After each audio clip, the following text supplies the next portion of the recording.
Hi everybody, my name is Clancy Ward. I am the owner and operator at Saltwood Furniture Company here in Duluth, Minnesota, and today we're going to be sharpening some knives.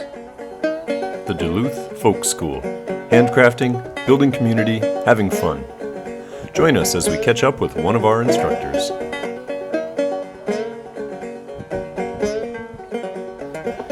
So I'm starting with my little puka knife here, and we're gonna start with a 600 grit diamond stone and get it a little wet just to maintain its longevity.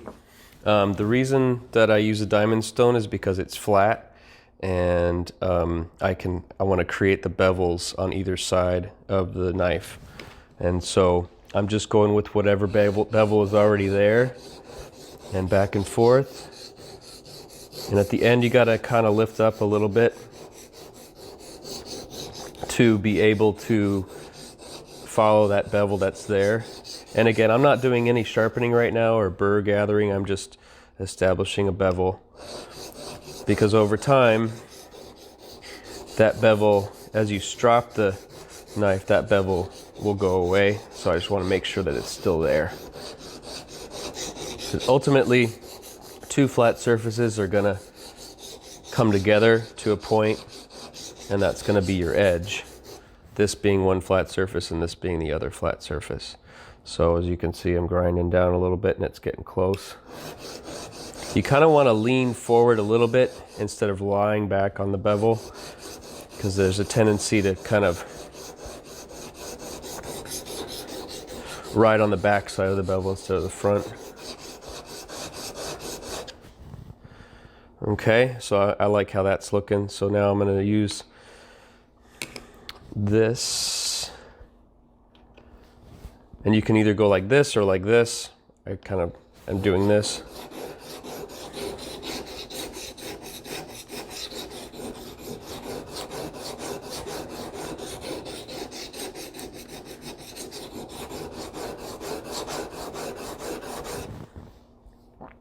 And that didn't need nearly as much work. I like how that's looking nice and flat. So put that away. And now I'm gonna break out, this isn't that bad, but I'm gonna break out the 1200 grit king stone. It is a ceramic stone. And the reason I use this instead of the diamond for everything is because you get a slurry on this that mixes with the steel from the blade. And it makes for a better cutting material. So you want to cut that. And what I'm after is I want to grind the metal until it comes up over the edge like this, so I can feel it. So I'm going to start with this side again. Same motion you were using on the diamond stone. Just follow the same bevel, kind of lean into it a little bit. You can do this all on the diamond stone if you're sharpening your kitchen knives at home. You're just gonna have, the burrs are gonna be bigger, that's all. The reason that I use a finer stone is because I want smaller burrs, which equal a more fine edge in the end. If you're sharpening a woodworking tool, such as this knife here, or a chisel, you want those as fine an edge as you can get. With a kitchen knife, you don't necessarily need it as fine. So keep checking it every once in a while.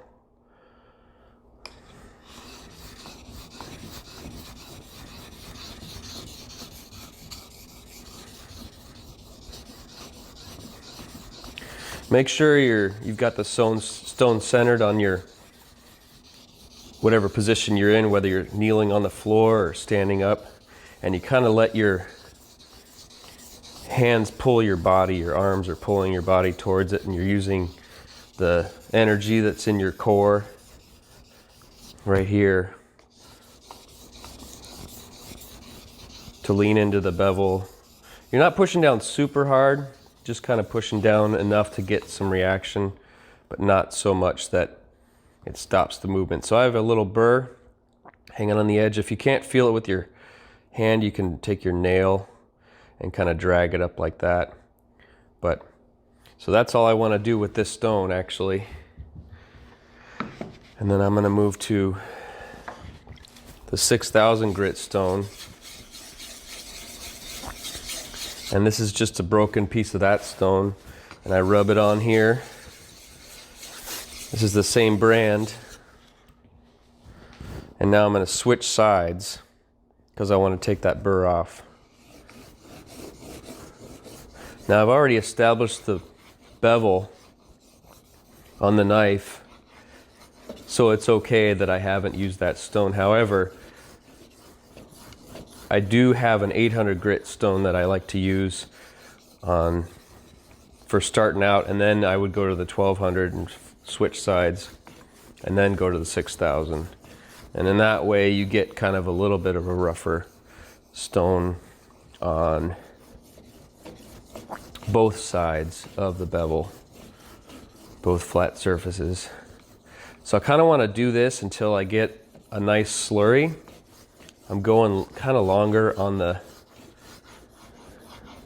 side that the burr was on, even though I know pretty much the burr is over on the other side. So I got a nice slurry going here. I'm going to flip it over. Hand position is kind of important too.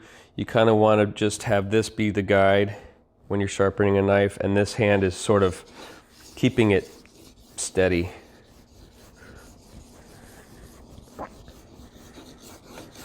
I got this slurry I want.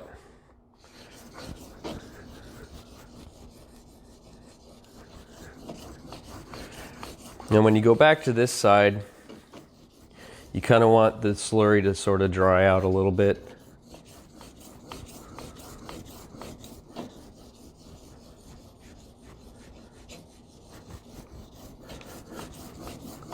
It's starting to mix and dry out a little bit more. Right in here.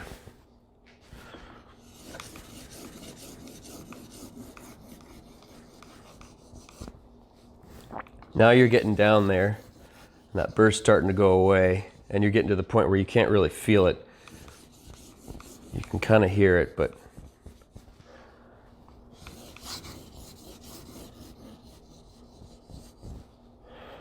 and then what I'll kind of do is just do a little light.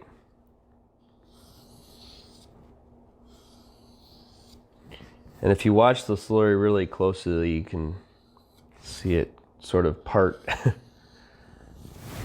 And the burrs go away. And give it a little wash.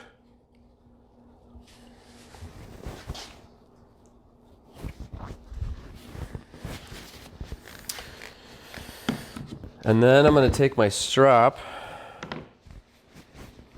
which is here. I don't strop my chisels, but the knives I do, mostly because these bevels aren't, it's not necessary that they maintain their exact perfect flatness.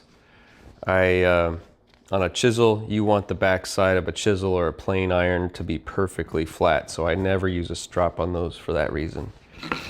So this has a compound. It's just a buffing compound on it. And I'm going to go the opposite direction, pushing down fairly hard. In this case, you're almost trying to stop yourself. Stop it in its forward motion. 3 or 4 strokes each side, back and forth. And now what I'm doing is basically the finer step of that last stone and just getting these last few burrs off.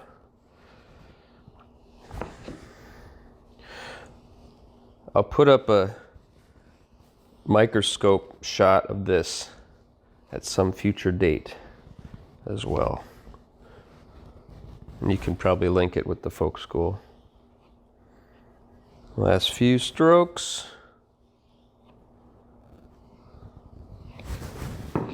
There you go. There's your edge.